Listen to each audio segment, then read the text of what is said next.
Okay, well, welcome Maria Leon Vasquez. Thanks for joining us this morning. And do you want to start off by just saying a few words about your candidacy? Sure. Maria Vazquez, I've been a board member now for almost 20 years. Got elected initially in November of 2000. Have received your support for all my re-elections in the past. Been working really diligently, for the 20 years, supporting all our students in the district, making sure that we met our mission for all our children to receive an excellent, extraordinary education, but also trying to offer for those kids who might not have the resources like some others in the district to make sure that we not widen, but make it, narrow the opportunity gap and, the achievement gap and widen the opportunity gap. That's what I wanted to say. Most importantly, I think now that we're in this whole pandemic situation is making sure that we're shifting quickly. That's really what we've been working on this last few months and making sure that we did it so quickly in March. It wasn't very successful, but we've done a lot of professional development pieces in the last 4 to 6 weeks. And I think we're ready to go. I think we're hoping to launch really fairly. We open up tomorrow. So we look forward to a good first semester online, and hopefully by January, if everything goes well in the county, that we're able to open come January of next year. Thank you. Does anyone want to start off with a question? Okay, yeah, Dami. Sorry, I thought you were on mute me. Hello, how are you? So I wanted to ask a question, and I want a full disclosure too. I sit on a district advisory committee with sitting member Vazquez, but I wanted to discuss a point that you've brought up in the past about the works programs at Samo High going through to SMC and kind of getting students onto the transmission belt to higher education, and also pointing out the works program you work on at SMC, just as I said, the transmission belt to getting students into a good higher education working situation. Well, the goals have changed in terms of, and I'm glad they've changed in a sense that we were always college readiness was always a first and foremost, but there's a second part to that is the career readiness, the piece where that despite the fact that you get you can get your BA, you get your four-year degree, doesn't necessarily mean you're going to get a job at the end of your college years. So part of the process has been to get programming into Santa Monica to Santa Monica High to make sure that we have the kids ready for transitions into high school, into college, and also for those that aren't really ready for college, but would want to go to Santa Monica College for a certification or for an AA degree in these technical programs. That's what we call them, the career technical programs. And these are high wage jobs. They're high tech and high risk and high wage jobs that offer students, that right out of high school, 1 year to 2 year trainings and are making, probably about $40,000 to $50,000 a year, which is not bad.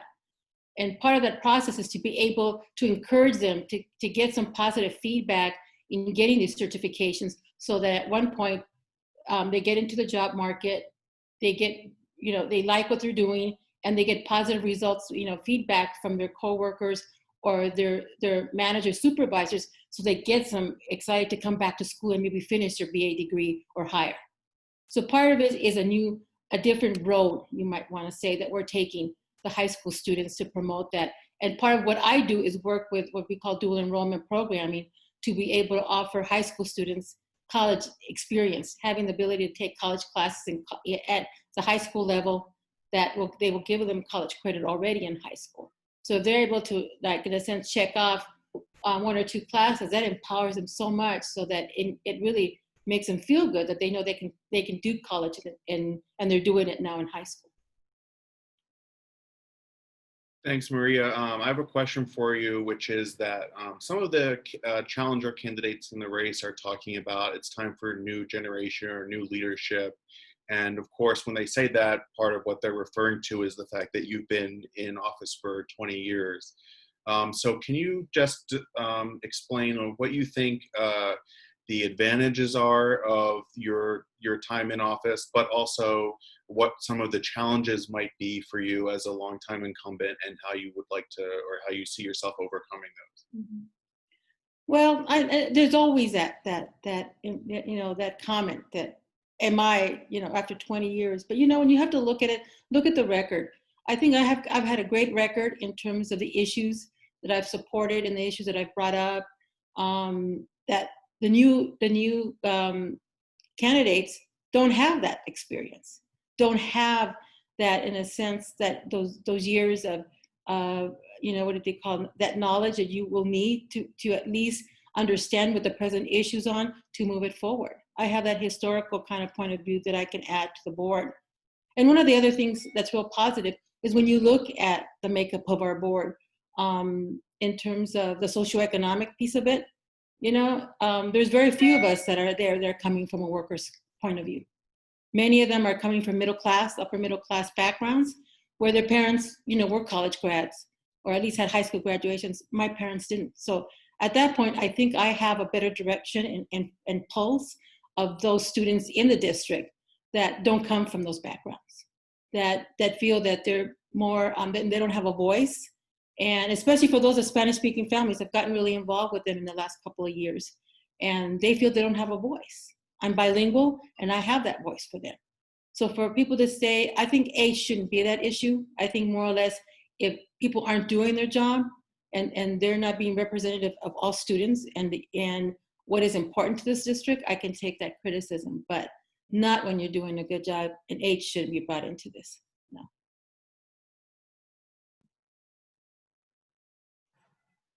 Anyone else? Let's go to Ed first, and then Amy, you'll be next. Hi, Maria. Ed Hunsaker here. Just very quickly, can you speak a little about the future needs for desk space in our K-12 needs here for the future of Santa Monica?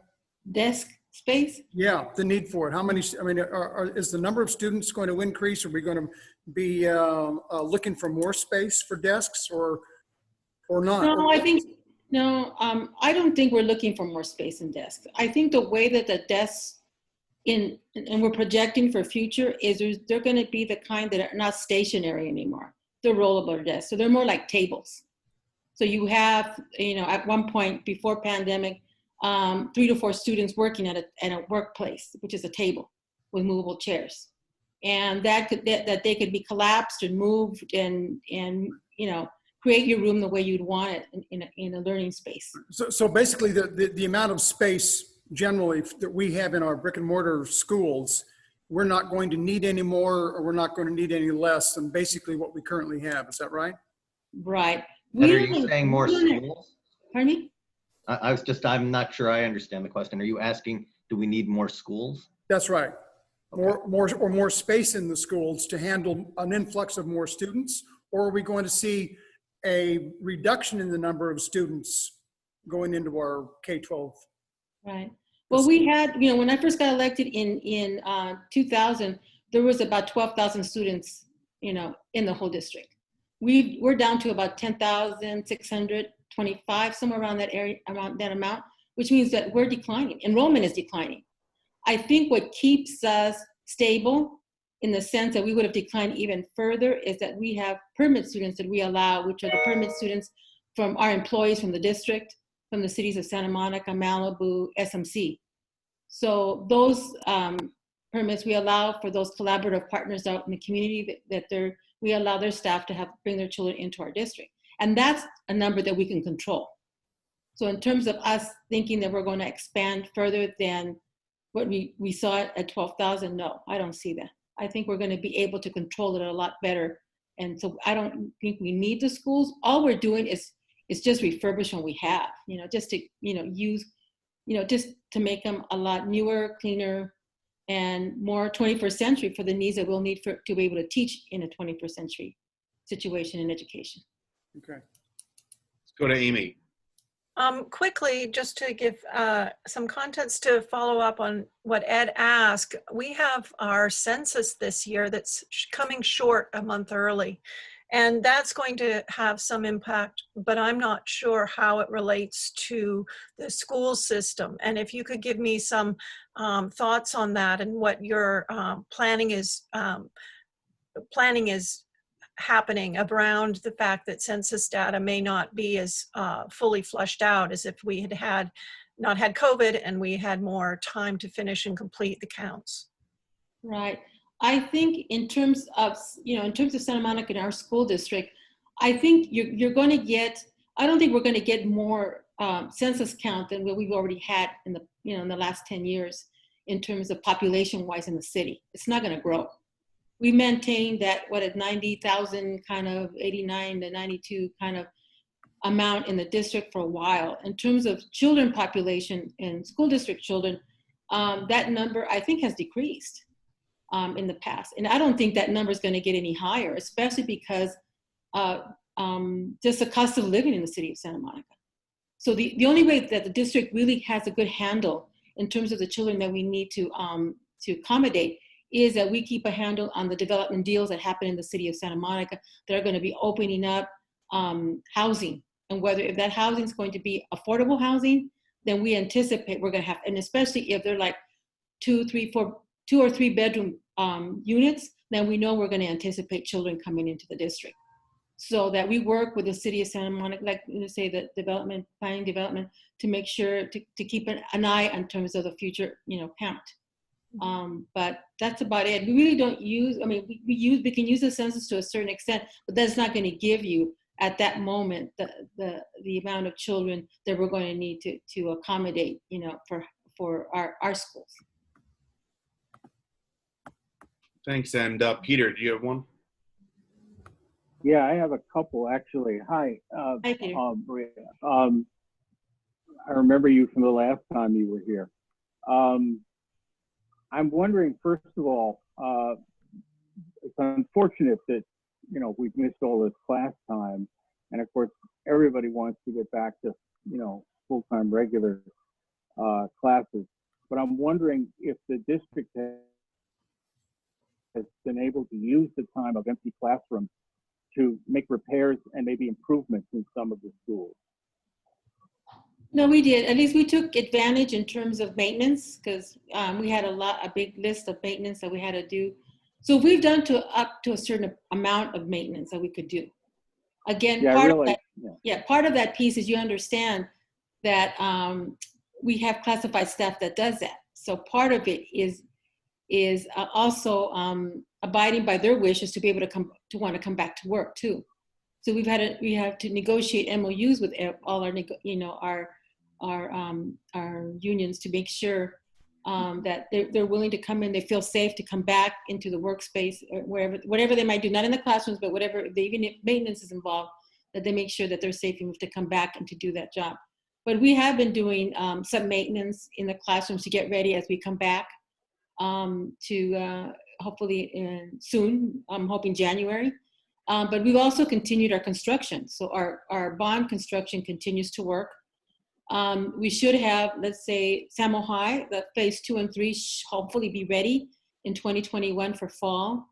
Our wonderful music concert hall at John Adams Middle School, that even people, who were kind of upset with that construction and why are we continuing all these constructions, but these are great pieces, not just only for the school district, but these are for the community.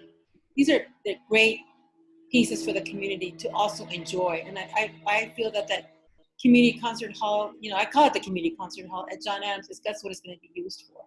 The same with all the classroom upgrades that we're doing at Santa Monica High School. I'm hoping that we can open up those again for community use. Just like I remember in my high school days or even when I was at Santa Monica College, we were able that the schools would open up to hold classes and for SMC there and just other nonprofits that would want, or people for profit, to hold classes there. I'm also wondering if because obviously no matter what we do, some students have lost ground in this tragedy that we've had. And I'm wondering if there's been any talk of extending the school year, if you can find the funding next, maybe into July of next year, try to make up at least some of that ground. Well, we're having economic issues, but not that bad that that it will interfere in our education. That's for sure. No, we did actually extend, and we added 2 more days to the school year.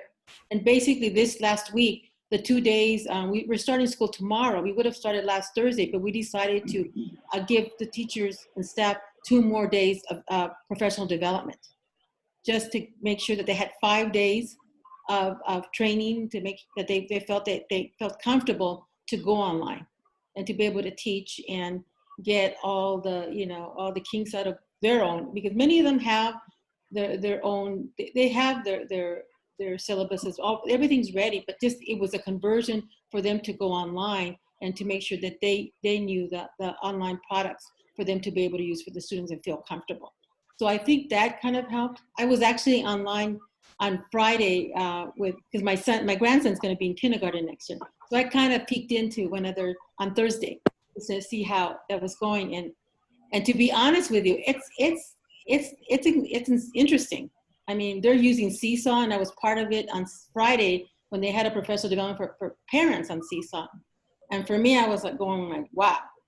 But I mean, I see my grandson using the tech already, knowing how to go in and out. He uses my iPad when he comes into my house, and he knows how to use it better than I can.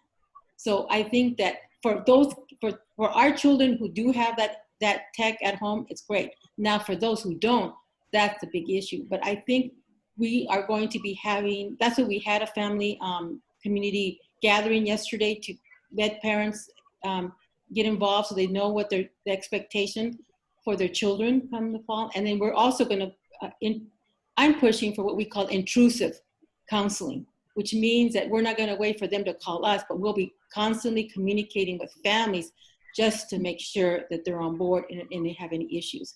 I think at our last meeting, Oscar de la Torre mentioned that we're going to have a hotline, a telephone number just for those tech issues that at that moment they need to get on, that they can call and we can immediately get somebody on it. But mainly it's going to be the messages we've given to teachers and staff and just everybody in the district, that we really need to make sure that we keep tabs on all our families and our students, that they're connecting in. And I know they're going to be taking roll every morning, attendance every morning, and making sure that everybody just follows up. That personal connection, even though it's not going to be human, it's going to be done hopefully via platforms. Well, thank you very much. Dami, you have a follow-up on that? Yeah, I have one small follow-up. It's a technical issue, and the extra training that happened for Santa Monica Malibu School District teachers happened later in the summer, and in comparison to SMC, where that's been happening right away, I mean, all summer that's been happening. Why did that happen so much later? Because I have a child in the school system, and it was clear that, teachers really were not prepared this spring to deal with this issue.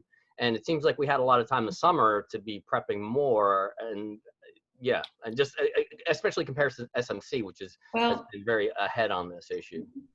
That's a great question, Dani. I mean, this is one of the issues that I've been the driver on that board for 21st Century Learning, and people didn't really get that and didn't understand what that meant.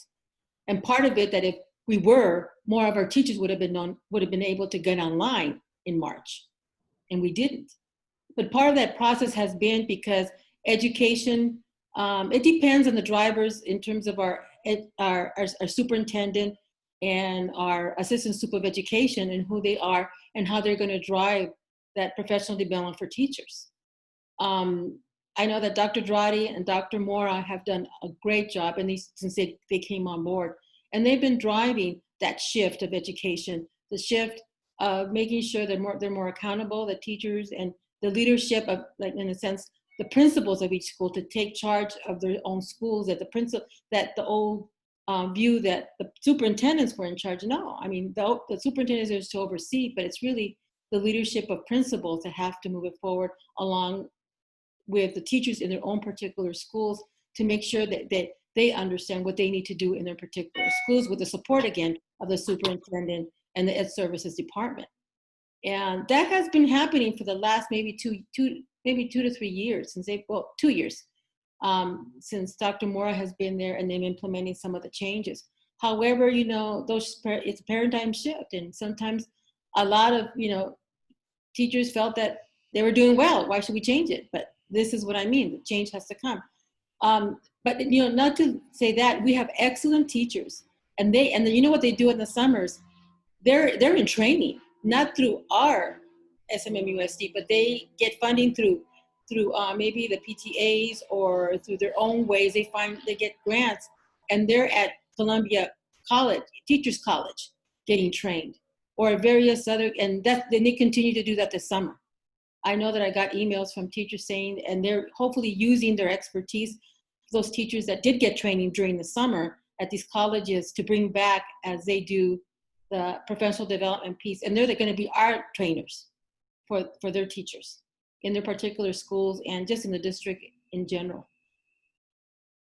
Great. Thanks so much, Maria. Appreciate you being here, and we'll see you soon.